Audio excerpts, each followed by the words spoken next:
So today I wanted to talk a little bit about happiness as a core value. So a core value is something that we value consistently, we could say. The core of the being, what comes from there.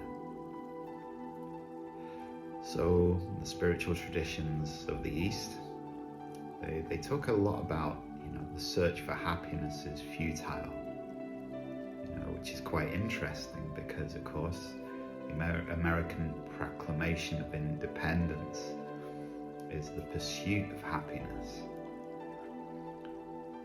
But then the mystics say that the happiness that we can find on the outside, it tends to be fleeting. It doesn't last. So some of you may have noticed that with, the car that you buy, maybe a new house, maybe a new dressing gown.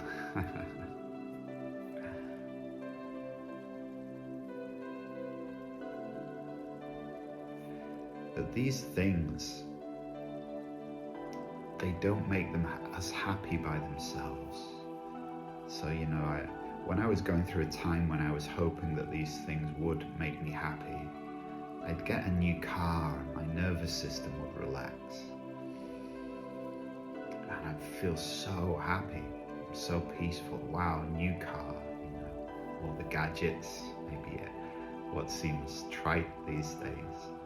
Air conditioning, electric windows.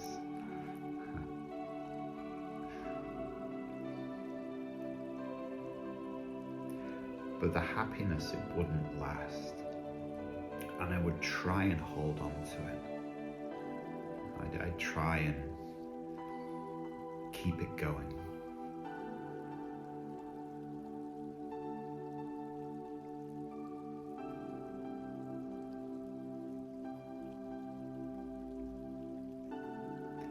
So you may have noticed that in your own life as well.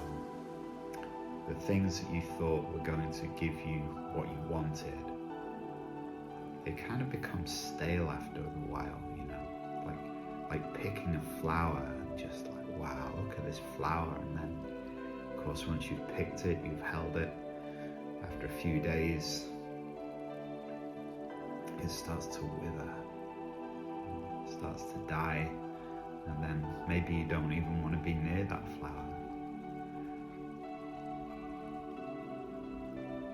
So what made that flower beautiful was, its aliveness, perhaps its presence, perhaps a recognition of that aliveness that exists in you and the flower seeing itself. And then when the aliveness leaves the flower, just like a body dying, the essence is no longer there. We don't recognize what that is anymore.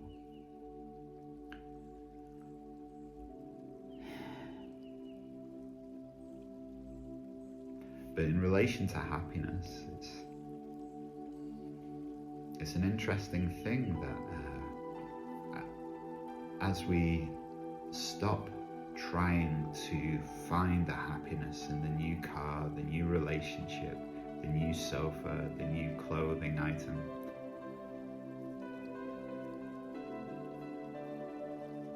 we find something inside of ourselves that is more consistent. It's almost like we're made of happiness. People confuse happiness to the word happiness and inner peace. But happiness, it doesn't necessarily mean up all the time, like excited. Of course, excited, it means increase of vibration. So to excite energy means to raise its vibration.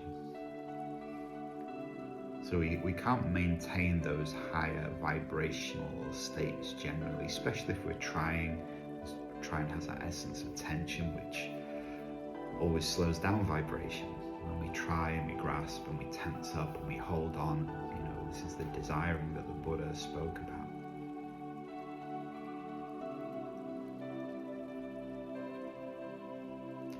So happiness, sometimes called an inside job. It means we have it already. It means we know intrinsically that that's how we're meant to feel. And so then the marketing agencies of the world, who have to rely on making money, pleasing shareholders, keeping people employed, they've become masters at tapping in to our need for happiness for their own survival. Creating a society which says, it is the next car. That 90s advert, I think it was, Lord, please send me a Mercedes Benz. I can't sing it. That's how the advert went.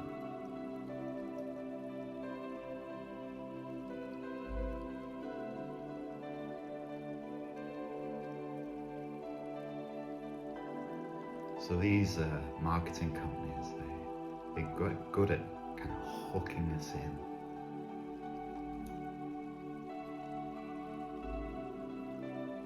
Okay, or maybe it wasn't the new Mercedes Benz.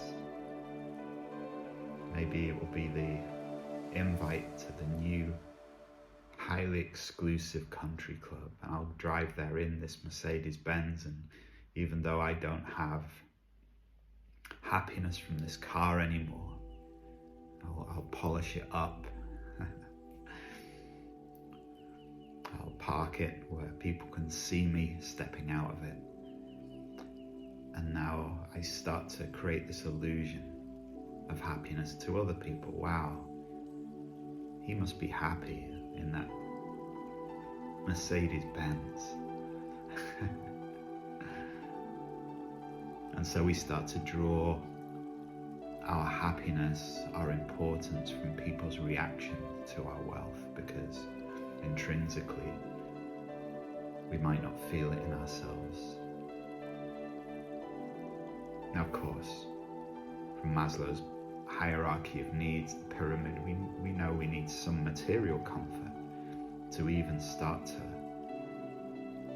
not be so distracted by the body and the world, so that we can embark on deeper philosophical adventures into the realms of spirit and not be too hypnotized away from that search and that exploration due to the calling of our material reality.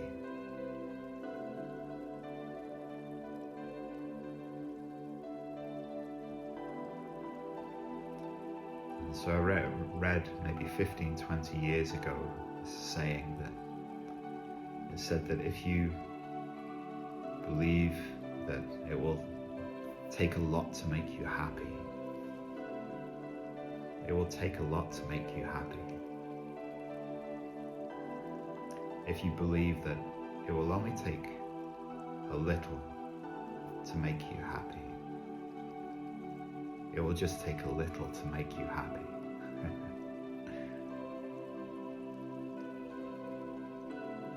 If you don't believe it will take anything to make you happy, you'll always be happy. Quite often, my partner jokes that, my excitement goes through the roof when I get some new tea bags. Or I notice, my favorite teacup has been washed. So partly it only takes a little to make me happy.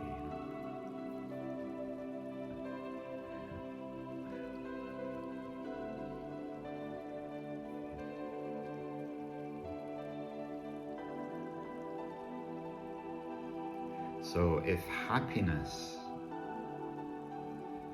is our nature, why is it not here?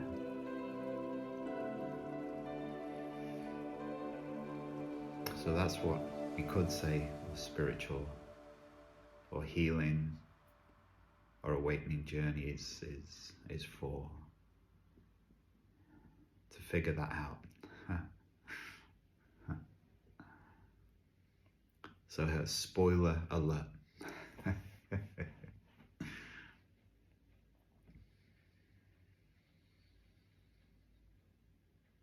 So we have a part of us which is aligned with the kingdom of happiness, love, peace, perfection, insight, outside of the box thinking, oneness with God.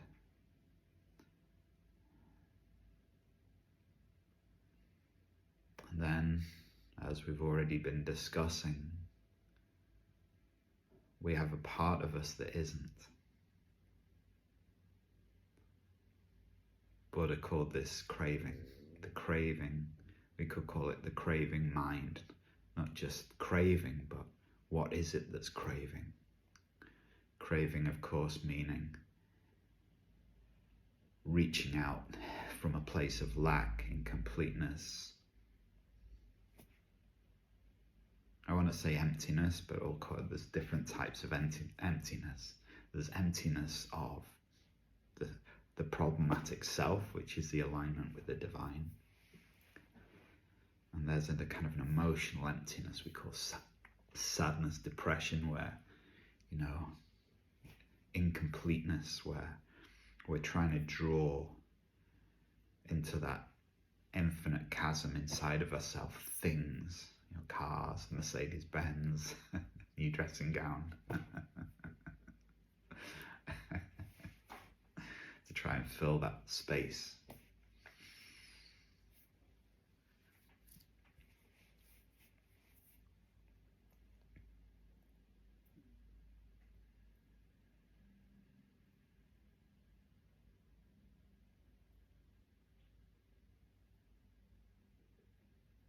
So we could say that meditation is an attempt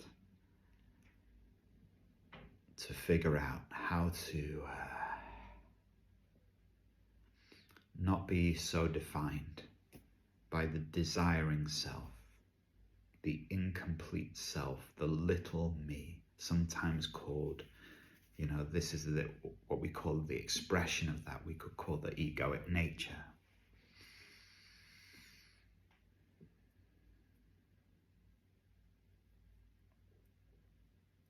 And so this is why we have groups like this.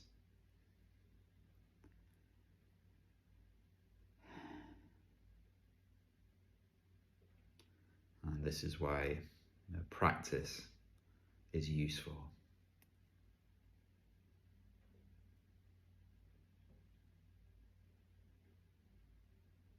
To learn to let go of that self.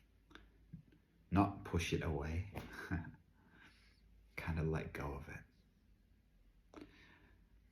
And so letting go of that self, there's so many different ways.